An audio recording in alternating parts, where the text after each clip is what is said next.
Chapter 3. All happy families are alike. Each unhappy family is unhappy in its own way. Frank was beginning to get very tired of sitting by his assistant in the lab and having nothing in particular to do other than radiobiological experiments.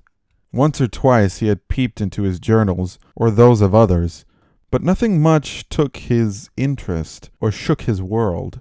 He kept a small, ancient wireless on one of the windowsills of the third floor. He loved the juxtaposition of such a crackly old piece of equipment having a place amidst the hum of all the latest technology. The weather report sputtered to life in the fading afternoon light as Frank turned the volume up. Typhoon, he heard. Massive, with wind, rain, and tsunami warnings. This would explain the cool gusts which had started to blow and the metallic smell of imminent rain. Frank looked out the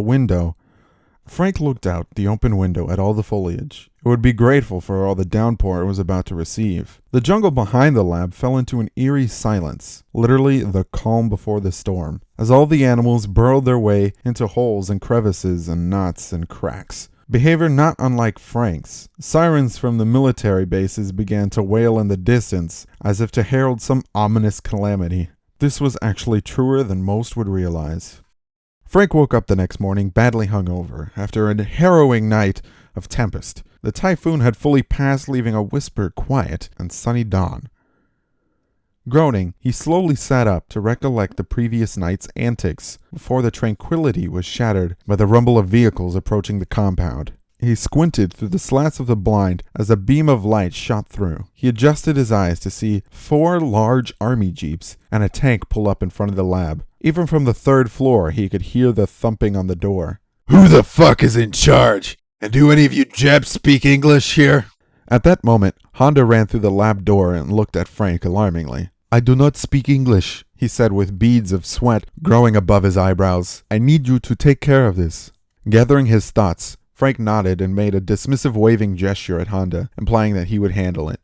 The banging on the door got louder as he trotted down the concrete stairs. Frank opened the door to see Sergeant Benson, a large man with a beer gut and a piggish face, staring at him. His nose was as red as a strawberry, and his eyebrows were intense, as if he were about to eat the meanest ass of all time. Do you own this facility? He bellowed. No, sir. This facility is run by my supervisor, Mr. Masayuki Honda. Frank looked over at Honda, who gave him a firm nod. We're a private research facility. In the mountains of Okinawa? Benson asked, smiling as if he had found something good. Yes. Documents. Now. May I ask why you are visiting? I said documents. Juno's Jap. Are you fucking deaf? I'll get them right away, sir. Frank rushed back to his lab and hid whatever evidence he could. Bichiro, I need to give them our documents. Hide everything. My name is Bichiro, he replied. Frank returned with his passport, some files containing the breeding habitats of starfish in the Ryukyu waters, and the results of the weekend boat races in Osaka. Benson perused the documents. Well, shit, boys. We hit the jackpot. We got ourselves a Japanese German. The soldiers standing behind Benson smirked and widened their eyes. I don't see an issue here, sir, Frank said. Why would they have a Japanese German working in a lab like this in Okinawa? We are privately owned. We do peaceful, scientific research. What exactly do you do? Cancer research, sir. Since, you guys really fucked us with the whole radiation thing. Don't get smart with me. Benson rammed the clip of his rifle into the back of Frank's head, and he fell to his knees. He held Frank's head up by jamming the forestock of the rifle into his neck. Frank's nose began to bleed. You're 2 things I hate the most, combined into one. You sorry son of a bitch. And whatever the fuck is going on here, I don't like it. He then spat in Frank's face and walked out of the room. I'll be back, he said as he kicked the table over. After the rumbles of the jeep faded into the distance, Honda came back into the room. I'm terribly sorry you had to go through that, he said. He handed Frank a tissue to mop up his bloody nose. People fear and despise what they don't understand, Frank said, as he stood and put an ice pack to his head wound. He was raised that way, like an American. I cannot blame a man for his upbringing. Honda nodded and looked down at his feet. Plus, next time, I'll be ready to fight back. He took me by surprise. That won't be necessary, Honda interrupted quickly. Benson will do whatever he can to have this place shut down. If you show weakness and fight back, he can cancel all operations here for unruly conduct. We are a private company after all. We would hate to see all our funding, not to mention your talents, go to waste. Frank tasted blood in his mouth. He was biting his lip out of frustration. Fair enough. I will continue as planned.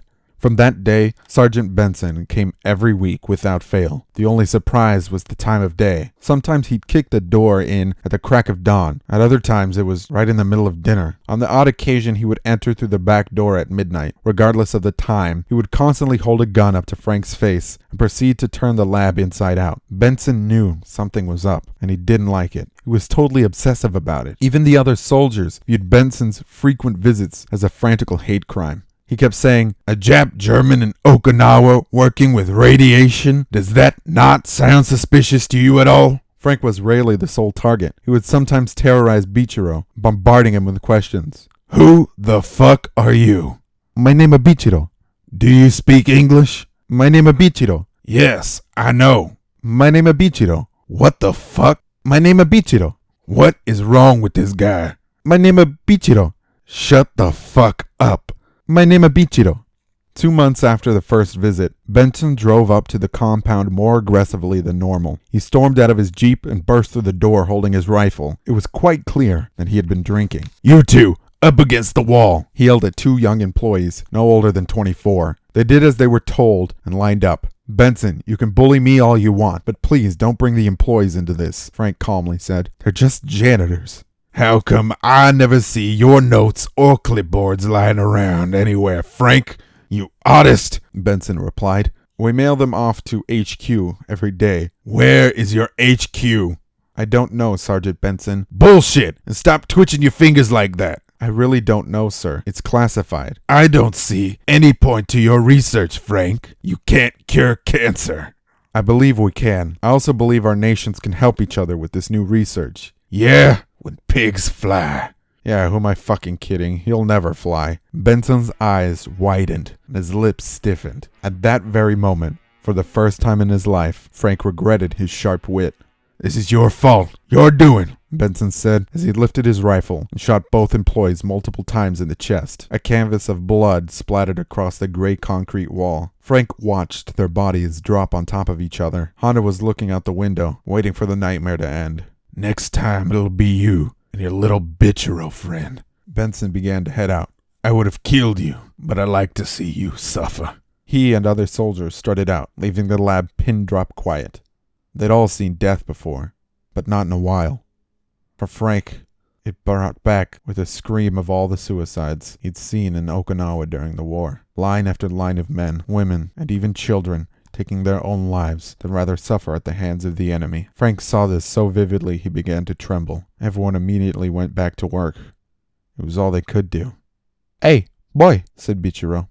Frank buried both of the employees later that night. He didn't ask anyone to help because he felt responsible for their deaths. It was still typhoon season, and it had stopped raining for a few hours before, and made the soil soft and easy to dig through. Frank took a break from the shovel and looked over at the bodies. They were pale and limp. He laughed. It was a defense mechanism that worked for him. "It's all cancer.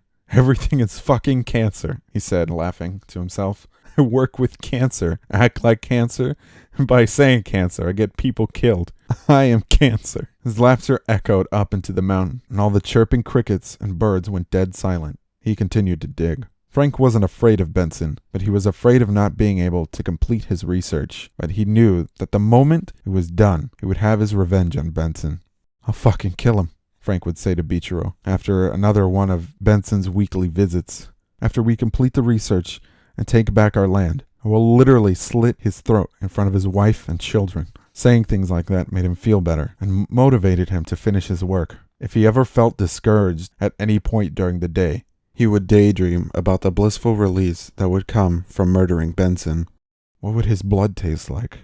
Would his children die too? Would his wife's pussy be tight? All kinds of dark questions swam through his head. Frank would spend every day by the graves, watering a couple of flowers that had managed to sprout from the compost. Frank never cared for other people. In fact, he didn't even know the names of the 2 employees buried in front of him. "I don't care about these people. Why am I still here every day?" Frank asked as Honda emerged from the trees. "You're a compassionate person who is driven to narcissism by your environment. You care, but only because you're responsible for their deaths. Otherwise, it wouldn't be an issue." Frank laughed. "Yes, I'm quite rotten. Quite filthy. Bichero should have died instead." They both laughed. "Hey," said Bichero from inside the building.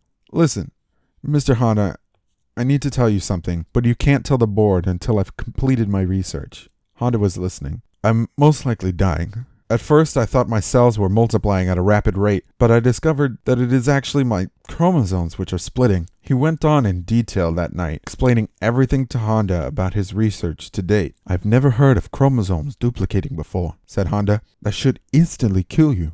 "It doesn't matter," said Frank.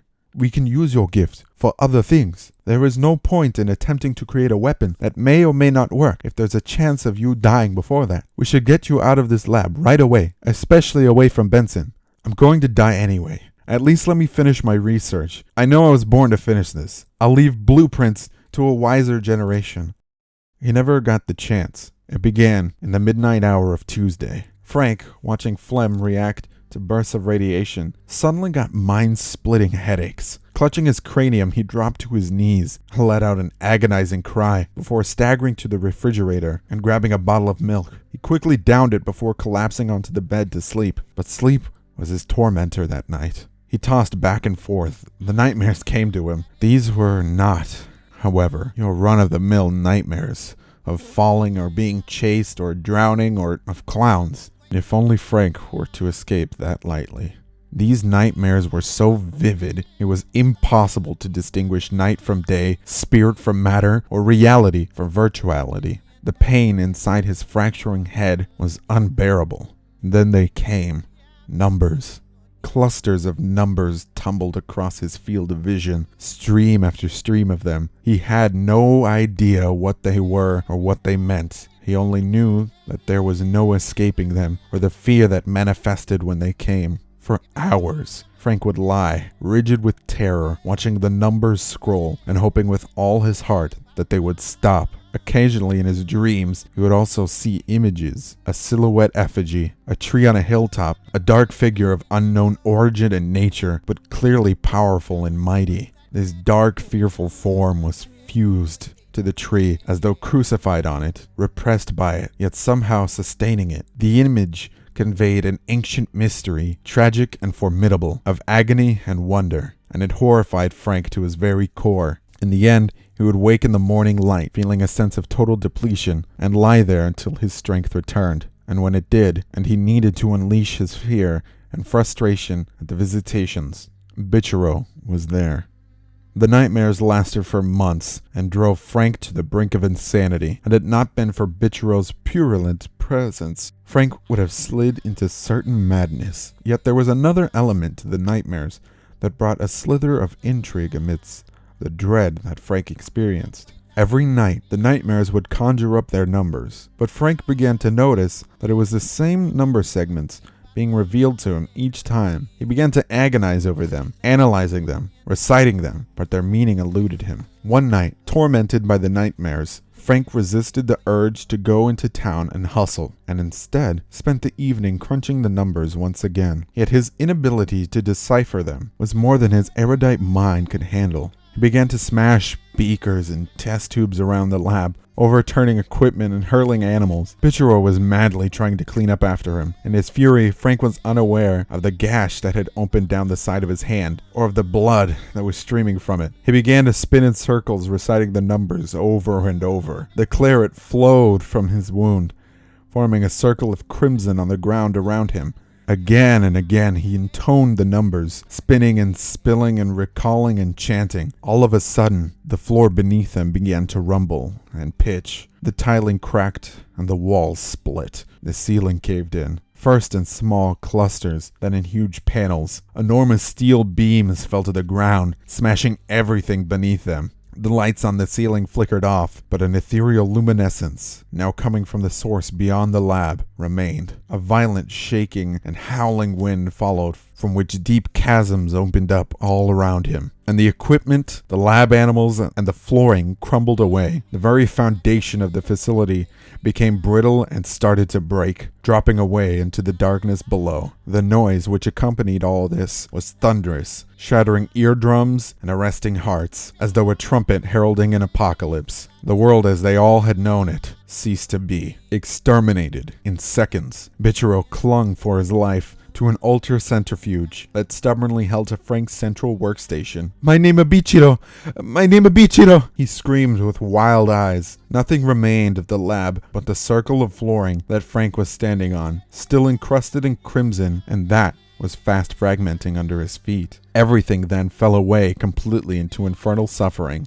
A thick, soupy darkness surrounded him, and deformed hands, aged and tormented, reached up from it, grabbing and pulling. Voices called in falsetto screams and guttural moans, begging for release and salvation. The awful cacophony of destruction had subsided, leaving an eerie sound vacuum, which amplified the cries of the tormented souls. A chilly wind blew. The contorted limbs and distorted heads, with their unhinged jaws, stitched up eyes and melting flesh, were of human and beastly forms, their only fellowship being in their writhing and their agony. Again and again they desperately reached up, flinching and twitching in rage and wretchedness. Plumes of toxic odor, acidic and pungent to the very back of the throat, wafted up in ever greater dispersions. There seemed to be a lawlessness to the senses so that what could be seen could also be felt, and what could be heard could be tasted, and what could be smelt could be seen. As such, the sulfuric stench contained an anemic